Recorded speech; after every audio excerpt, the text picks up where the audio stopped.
Hello, everyone. First off, GUMMIGO survived. Instead of burning him, Kane just teleported him back to the developer's room. This is the place they reached in the episode by exploiting a glitch behind the textures. When moving, GUMMIGO's silhouette reveals both the blue checkerboard floor and a crocodile model's part.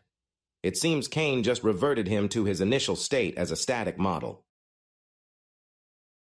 Even if Kane had removed him, there was another GUMMIGO in the developer's room, which, like the syrup van, could easily be reused, as Rogata also hints at. Before the release of the second episode, the Glitch studio itself posted previously unseen footage of the adventures of the main characters in the Candy Kingdom, accompanied by GUMMIGO.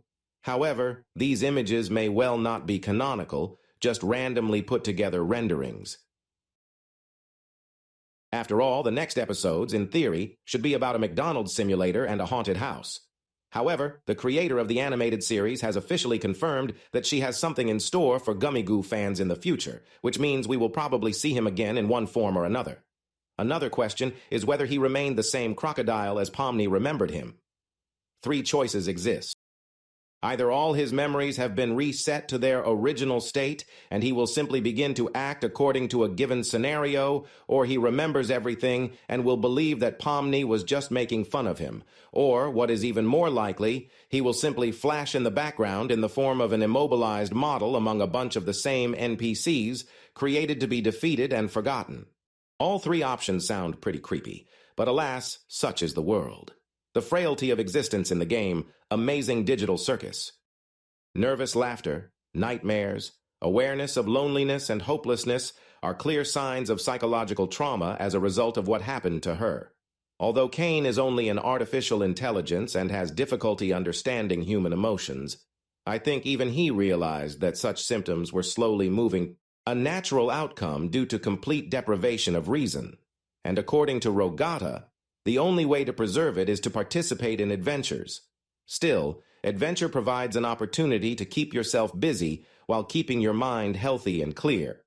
And now, it is worth noting the fact that every time Pomni shows symptoms of a personality disorder, Kane leaves, realizing that with his presence, he can aggravate the situation, and the girl at this moment is better off talking to other people. I'm off to have some water. It's been ages since I last did. He's an artificial intelligence, and in the game, even humans don't need to eat. So this was the purest excuse in hell. Moreover, when Pomni once again tried to look for meaning in what was happening, Kane simply threw a portal at the players to distract the girl from thoughts harmful to her sanity. The whole point of our being here is role-playing? Why are you just standing there? Orisa Candy Barn needs you. He was in no hurry. After the players left, he simply stood with a pipe in his mouth, which means he simply acted for the benefit of the new girl. Moreover, Kane approached this quest with special zeal, developing a new artificial intelligence that imitates human behavior. Nevertheless, this artificial intelligence isn't present in all non-player characters. Fudge, along with the Candy Queen, primarily adhere to a predetermined script, similar to Queen Gloinka in the debut episode. Max was toppled over some stones until GUMMIGO instructed him to ascend the rope, and Chat couldn't even change gears because of his long arms, even though they were like that initially, which indicates the low level of their AI. This means that it is very logical to assume that the new AI was tested not on all characters, but exclusively on GUMMIGO. It contained human motivation not inherent in other NPCs, the similarity of human feelings and the artificial ability to recognize oneself as an NPC. If instead of a crocodile behind the textures along with the memory there had been, for example, Fudge, it would have behaved the same way as GUMMIGO. It's logical to assume that he would simply try to grab all the sweet models. After all, even when Jax tried to instill his ideas in him, the fondant continued to act solely within the framework of its role. But I'm not like that. If you knew what I do in my free time, you'd be sick. GUMMIGO is not only capable of recreating a simulation of certain feelings and emotions. No. His problems are identical to those of Pomni. In GUMMIGO, she saw herself, as if he was created for her. Although Kane is not able to control people's minds, this does not mean that he is not able to see its contents, because their minds are downloaded in the form of a digital code.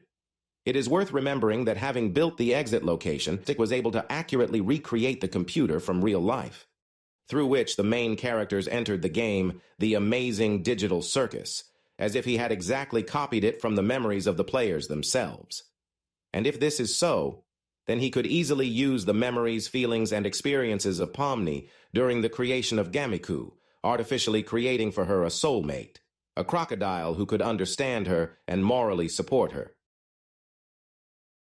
The NPC dubbing him the town deity isn't baseless. Hence, Kane dreaded leaving GUMMIGO at the circus. That you like your NPCs, but if I stop understanding who is a person and who is an NPC, who knows what could happen? There are a lot of NPCs here, like mannequins, the moon, the sun, and the bubble, but it was GUMMIGO that he was afraid to leave because he is essentially a copy of one of the players, which could really lead to confusion in the eyes of Keen, who already does not understand people. It's unlikely, of course, that Kane planned to hit the textures, because he doesn't like to demonstrate projects before work on them is completed. Here the teapots are scattered, and the developer's room is quite raw for a well-thought-out location. He thought he was just counting on the fact that Pomni and GUMMIGO would be able to communicate to help her avoid scattering. And his idea worked. In the end, the girl really felt better. In reality, Ken employs the player's mental data to assist them, albeit with varying degrees of success. Upon arriving, each player perceives this place uniquely. Rogata, as you may recall, was particularly affected, prompting efforts to uplift her spirits. Why not attempt to discover an exit? That was our initial strategy upon arrival, yet, after a while you realize that there is no way out. Jax, on the other hand, is still extremely childish, trying to have fun without dwelling on problems, and in sad moments he simply quits, afraid to show others his soft side because of his equally difficult past. Internally, he endures as much as anyone, yet conceals his emotions with a tough exterior. Throughout his life, Gengu cherished anime, and in the circus, for solace, he still sketches anime artiki, among others. If not, I'll inform Rogata about the statuette. Most likely, she just made a horned toy that can be dressed up and undressed like anime figures, and now Jax is blackmailing her. Remember to hit the like button and definitely subscribe to the channel.